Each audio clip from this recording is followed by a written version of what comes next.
Welcome back to Holding the Room. I'm Melissa Sierra, executive coach, founder of the Operators Intelligence Council, and Forbes contributor.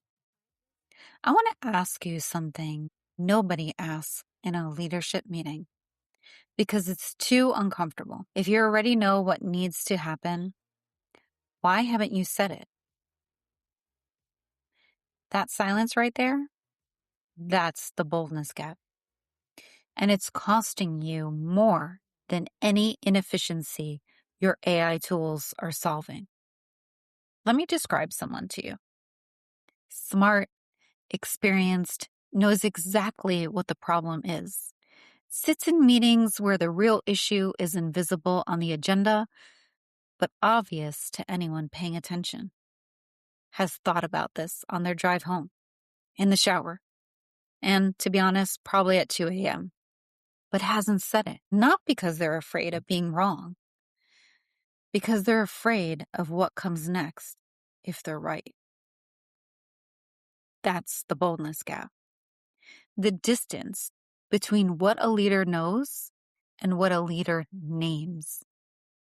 I see it everywhere, in C-suites, in founder conversations, in leadership teams that are technically brilliant and strategically frozen. And here's what I want you to notice. The boldness gap is not a personality problem. It's a confidence problem. It's a decision problem. And in the AI era, every week that gap stays open. And most importantly, it becomes expensive. Here's what the AI era did to boldness. It made ambiguity socially acceptable. When nobody knows exactly how AI will reshape your industry, we're still figuring it out, becomes a reasonable answer. When the technology is moving faster than anyone can track, uncertainty becomes a leadership shield. But your team isn't confused because the technology is complex. They're confused because their leader hasn't named what the technology means for them. And that's a different problem. And it has a different solution. The most common question I get from coaching clients right now is not, what AI tool should we adopt? It's, how do I talk to my team about this when I'm still figuring it out myself? And my answer is the same every time. You don't have to wait until you have certainty. You narrate the process. You say, here's what I know. Here's what I don't know. And here's what I'm protecting while we figure it out. That sentence, said with specificity, is boldness. Not having all the answers, saying the true thing about where you're at today.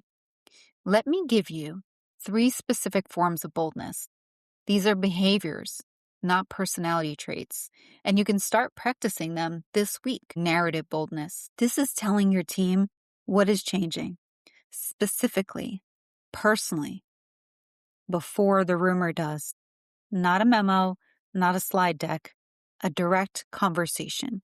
Here's what's happening, here is why, and here is what it means for you. The leaders who do this first have adoption rates that benchmark significantly higher than those who communicate reactively. And that is not a soft outcome. That is a boldness result. Declarative boldness. Publicly naming what you will not trade away. Before you tell your team what AI is going to change, they need to hear what is not going to change. What is non-negotiable? What are you protecting? Bold leaders declare this before the rollout, not in a memo to HR, out loud, on the record, where people can hold you to it. Confrontational boldness. And this is the hard one. The willingness to name the thing everybody sees, but nobody's saying. The strategy that isn't working. The executive who is the bottleneck. The initiative generating activity, but no results. Confrontational boldness is not aggression. It's clarity delivered with care. It opens a conversation instead of closing one. One of these three is the one that you're avoiding right now. You know which one. We have confused confidence with clarity, and it's ruining your leadership development. Most programs teach executives to project confidence, to stand tall, speak with authority, don't show uncertainty. And then we wonder why teams don't trust their leaders during transformation, because they can see the performance. Confidence is a posture. Clarity is a practice, and your team needs the practice, not the posture. One thing from this episode: identify the conversation you've been avoiding, the one that would require you to name something you already know. And have it this week. Not perfectly, not with a script, just clearly. That is boldness, and it will change something. I coach leaders exactly through this: the specific conversations that require boldness and how to have them without blowing up the room. I'm driven to work with leaders looking to showcase what modern leadership truly looks like. And if that's you, please consider joining the Operators Intelligence Council or book a one-on-one meeting with me for a free discovery call to work together. I look forward to seeing you in the next episode.